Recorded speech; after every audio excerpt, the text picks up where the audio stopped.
So mayroon pala tayo ditong nabili sa magbubuti. So ito yung mga unang labas ng home theater mga lods. So ayan, Sony. Ang naging problema kasi nito mga lods ay yung kanyang system. Yung isang patong na ganito kalaki dito,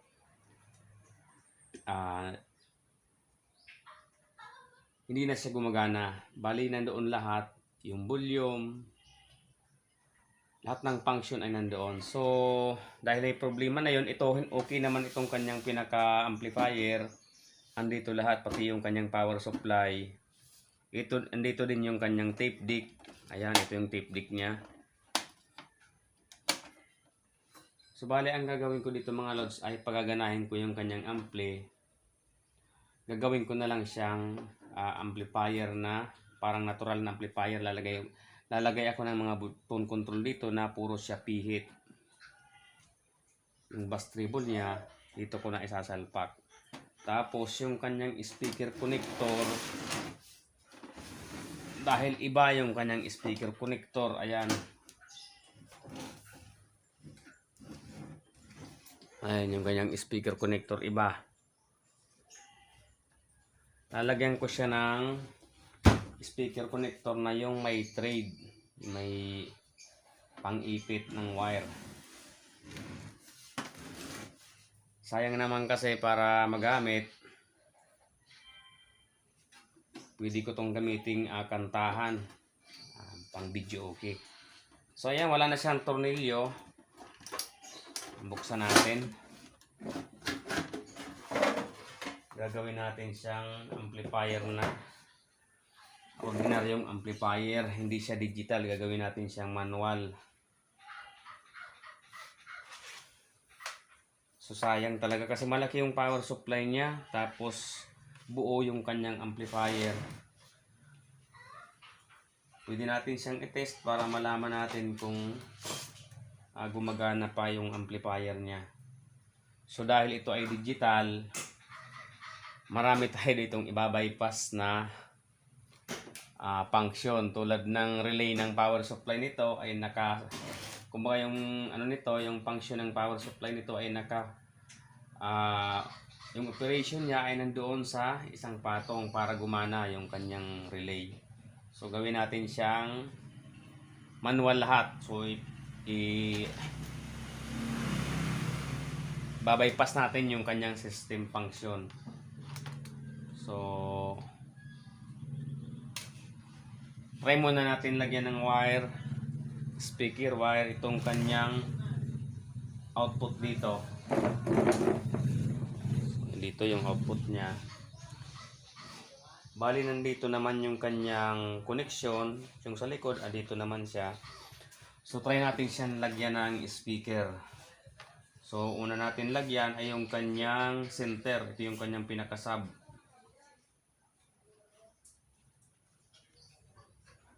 Yan. Lagyan natin ng speaker. Yan, tapos i-test natin siya. Yan, try muna natin siyang i-plug in.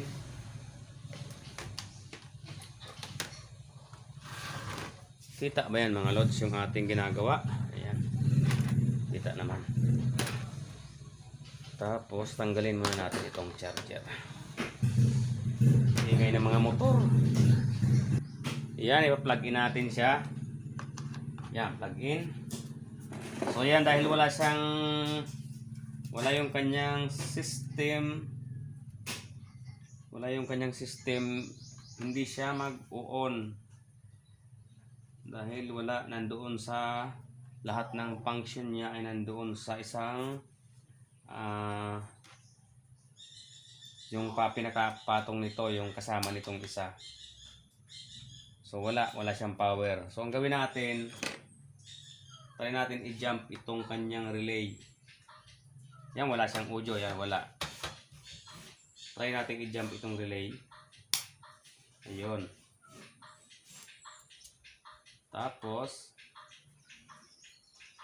wala pa, hindi pa siya ulit natin, ulit.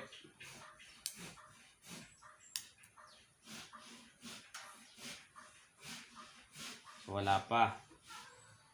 Wala pa rin audio. So, i-jump na natin itong kanyang relay ng supply. I-jump na natin ito.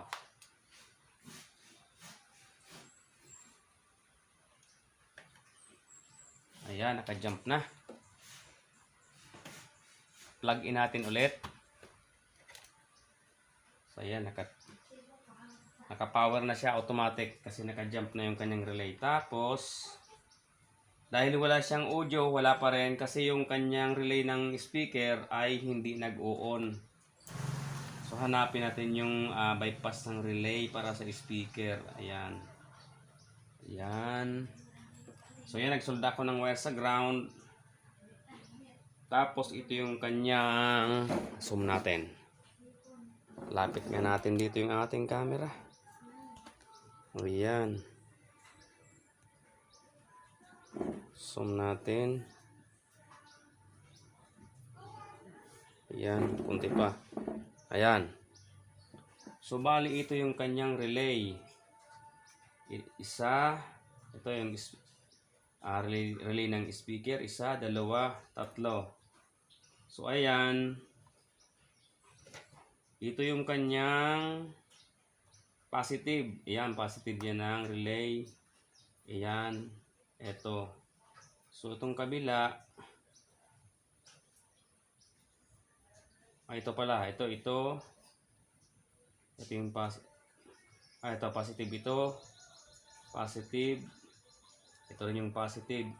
So, yung ground niya, para bumuhay yung relay, hanapin natin. Ito. Ayan, magkakasama sila dyan. Ayan na. Ito. Ayan. Ito. So, try natin. Magkaroon ng tunog. Sana yon. Ito. Ayun. Tapos, try natin sa audio. Kung meron. Ulit. Malayo yung ating kamay. Ito. Ito, kita po ba to? Ayan, ito. Ito na lang. Ayan. O, ayun. Ibig sabihin, buo pa yung kanyang ampli. Tapos, try natin yung ibang lalagyan ng speaker, yung kanyang out na iba. So, ilipat natin itong wire sa surrounds.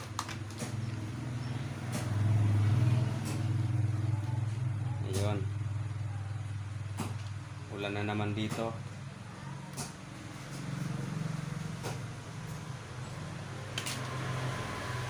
So, ito yung surrounds.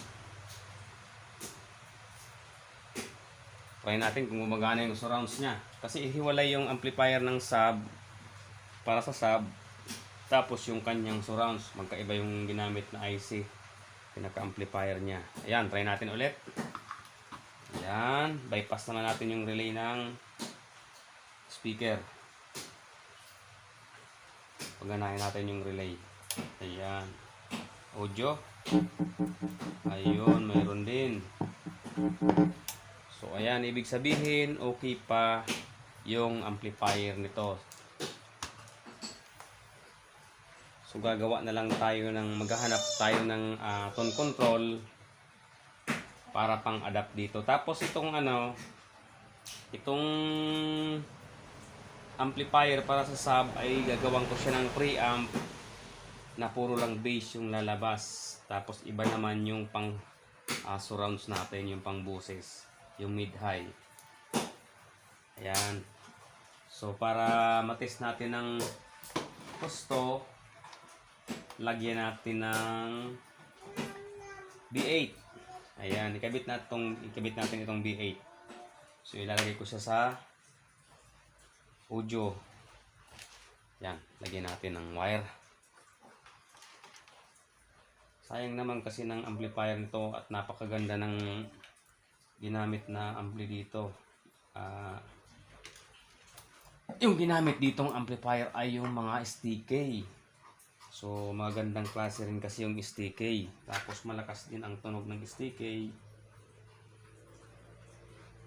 Tapos yung supply niya, maganda, yung mga matitibay pang supply. So ilagay natin ito dito sa audio. Ayan, nakalagay naman dito yung kanyang data, left channel, surround left channel audio. So salpak natin dito, soldahan natin. Yung ground, ito lagay muna natin itong ground. Ayan. Tapos ito yung audio. Okay. Ito yung ating B8. I-power on ko. Ayan, naka-on na. Tapos plug na natin itong kalimutan ko pala. So sulda ko na itong kanyang relay para diretso na siya buhay. Ayan, ito yung bypass ng ating relay. Ayun. Try natin kung meron. Ayun. Ulitin natin.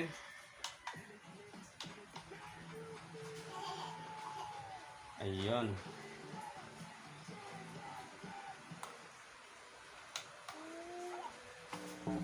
Ayan. Mayroon siya. So hanapin natin yung pinaka main audio nito. Parang mahina yung audio niya. Hanapin natin. Baka dito sa right channel. Ayun, kaya pala mahina. So tanggalin muna natin yung plug. Ilipat natin dito sa right channel. Kaya pala mahina yung tunog.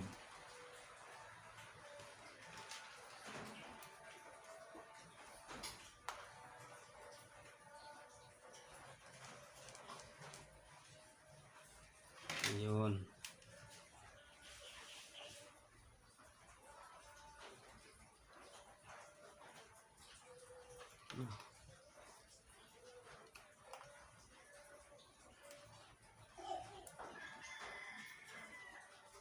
Ayan, nakasolda na. So try natin ulit.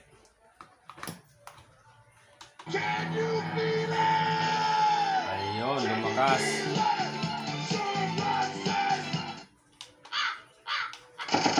Ayan, di ba? Oh.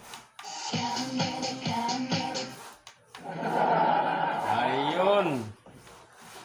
Yung papakinabangan pa natin yung amplifier nito. Ayan, litan natin. Kasi hindi pala nakikita yung ating B8 kanina. Ayan, kinabit ko yan dyan. Ayan siya. Ayan.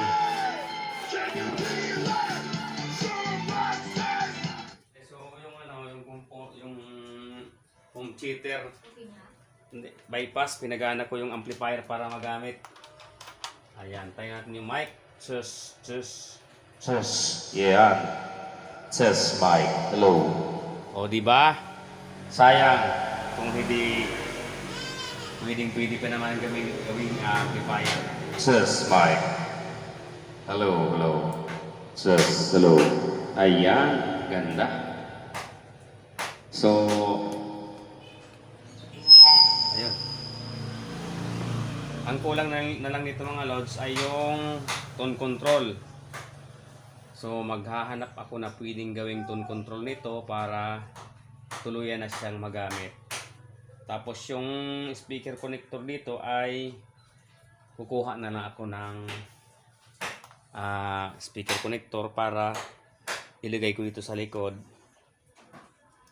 Ayan, medyo hahabaan tayo ng oras kapag ngayon ko na gagawin. Bali, gagawa tayo ng part 1, part 2 para dito sa ating pag modified nito. Ayan, so hanggang dito na lang yung ating video mga lods. Maraming salamat sa inyong walang sawang suporta sa aking mga ina-upload na video. Ayan, thank you. Ayan.